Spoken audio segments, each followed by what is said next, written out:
Hey, this is Antonio. Welcome back to my channel. Who's ready for some fighting words? So in this video, I want to talk about the new undisputed champ at 154 pounds, Jermell Charlo. And, we've already seen the fight, so I don't necessarily want to do a fight recap. Although I will say on his end, it was a brilliant fight. And this is my second time saying it. I feel like I am in sync with that camp. I mean, it's almost like looking at my fight breakdown play out in front of me, watching that fight. I was so impressed with his skills and his ability to stay calm. That's always been a thing with Jermell Charlo, is his ability to stay calm, his ability to not overdo anything and kind of just be totally aware and totally precise in the moment. And he did those things, and he was able to do that while backing up. How often do you see guys backing up being 100% offensive? That was pretty impressive. But this video is mainly about, well, I guess who's next. So there's a few things that were said, during the press conference and, different interviews. But one name did come out, in which case, it was addressed immediately, and that was Tsyzu. And, first and foremost, I'm not mad at that if I were to see Jermell Charlo fight Tsyzu. I mean, Tsyzu's a very crowd-pleasing fighter. Now you take that, what Tsyzu brings to the table, and you take what Jermell Charlo brings to the table, that's money well spent, people. That is money well spent. You're going to get a bang out, a shootout, and nothing less. And somebody's going to get shot in that fight. Nothing less. So in terms of making the fight, how realistic is it? I think it's a good fight. I really do. I think it's a good fight. Steven Espinosa was even asked, well, who's left for Jermell Charlo? In which case, he's like, well, to be honest with you, he kind of ran through everybody. However, there is a younger generation coming up. Now, the problem with that would be, he feels, basically, Jermell would get them too early. In which case, it kind of wouldn't be fair for them because he would just do a Floyd Mayweather, Canelo Alvarez, basically. It would be too early. They haven't quite matured or blossomed yet, or truly matured into their styles, into their bodies, or whatever the case may be. So he just felt like, it might be a little premature if he were to actually get those fights, but they're available. Basically, they're available because he's already ran through everybody else. He fought Lubin, he fought all these other guys. So he's like, listen, there aren't many guys else, So when you come back to Tsyzu, it's not a bad idea. Listen, if you're talking about a stay busy fight, a crowd pleasing stay busy fight, I think that's probably one of the best fights you can make. Tsyzu's gonna come to fight regardless. He has extremely heavy hands. I think he has like 20 or 21 fights. And I think he has like 16 knockouts out of 20 fights.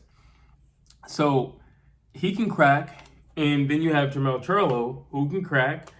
And it's just like, you put those guys in a ring, Tsyzu doesn't know how to back up. Jermell Charlo has shown a new layer to his game that will serve him because he can back up and he can still fight. He can still be aggressive while backing up.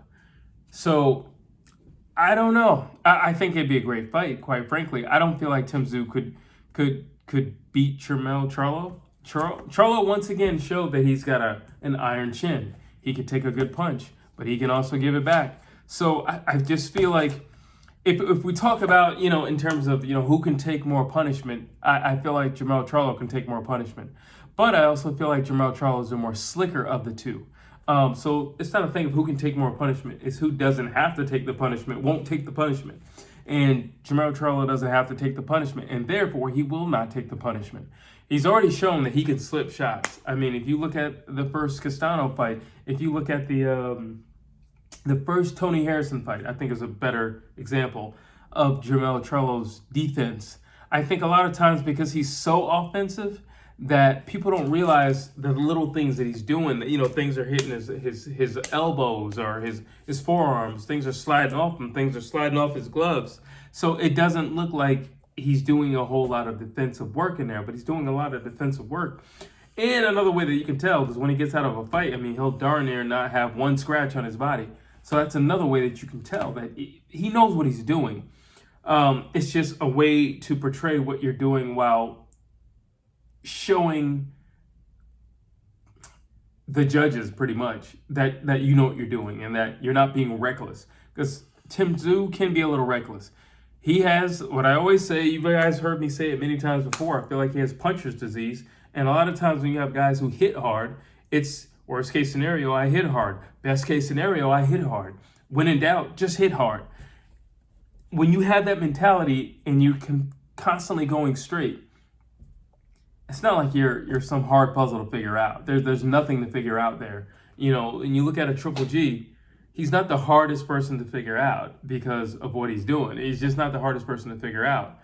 But he's still not a guy you want to like run in on. Triple G is one of the more relaxed, controlled pressure fighters. I'd say he's a really, let me say it like this. Triple G is a really great controlled pressure fighter. And Jermell Charlo just shown that he can be a great controlled pressure fighter. When you have a guy who hits that hard and who is that aggressive by nature, and he knows how to control himself, he knows how to vary in levels of power with his jab, that's a problem. And he's also mixing it up. That's also a problem. So do I think Tszyu could beat Jermell Charlo? No, I really don't think so. I think Jermell Charlo is flying so high, and we got to give him respect. I mean, we need to talk pound for pound list. He's definitely on that list. I don't know how you can have, like, and I know I'm going to hear the comments, but by all means, bring them on. I don't know how you can have Errol Spence on there and not have Jermell Charlo. I don't know how you can have Terence Crawford on there and not have Jermell Charlo.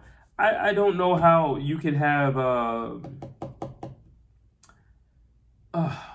he's slipping my mind, so I'll come back to that.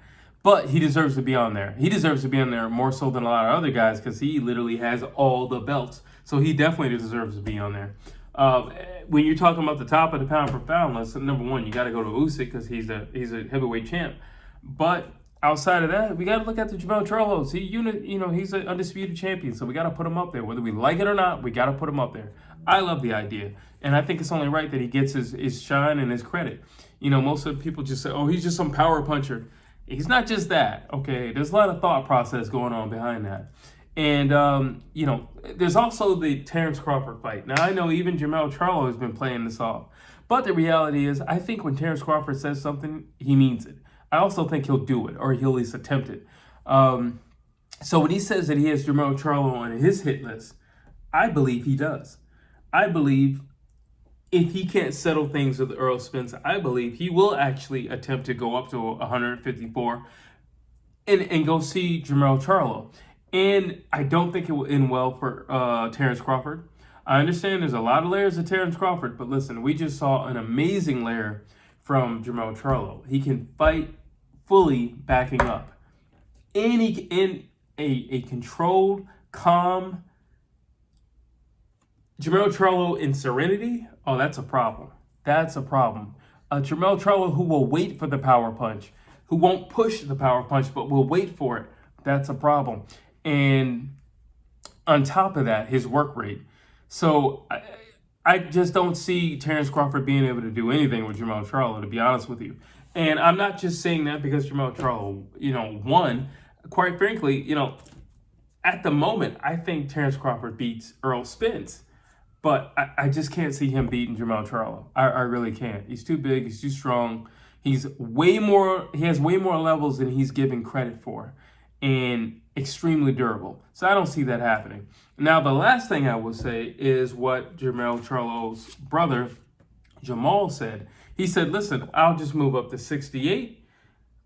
Jermell can come up to 60. And then we can have Earl come up to 54. Because both of those guys are struggling to make that weight. So maybe, who knows? Who knows how long Jermell Charlo actually holds on to this? Maybe it was just a childhood dream. He accomplished his dream. Now it's time to move up and move out. Move up and move on with his career. So we don't even know if he's going to defend all these titles. We really don't. It was, in the press conference, it was mentioned about the sanction fees. But I don't think that's the biggest concern in the world. I think the biggest concern in the world is about who can give him the biggest payday fight. at 154 pounds. And I don't really know about a whole lot of guys who can actually do that. The reality is, let's just say, listen, Canelo's there. He is there, and he's not a natural 175 pounder. He's not a natural 168 pounder. So it's not a crazy idea for Canelo to come down or something like that. There are guys out there. There are definitely a lot of guys out there where it could be an option for them to look at Jermell Charlo, because now they know what he can bring in terms of revenue. Now they know the type of crowd that he can draw. Now they know the skill level. Now they know if they put him on their resume, it's saying something. But, I'm not mad at Jermell Charlo moving up to 60. I'm not mad at his brother moving up to 68 or Earl Spence moving to 54. But one of the things I do like is if you're going to get the crown, I do feel like you need to defend it maybe once or twice or something like that. That's always been my thing. You can't storm the castle, take the castle, and then say, all right, we're going home. No, you just took the castle. But, who knows? Those are my thoughts. You drop your comments down below. What do you think? You think Jermell Charlo should stay at 154 pounds, defend his title once, twice, as long as his body will allow? Do you think that the Terence Crawford fight is a real thing and it might actually bloom into something? What do you think about the Tsyzu? I think that's a fun fight, and I think it's a fun fight if he's going to stay at 54 and he gives us something to do. But you drop your comments down below. As always, please like, please share, and please subscribe to my channel.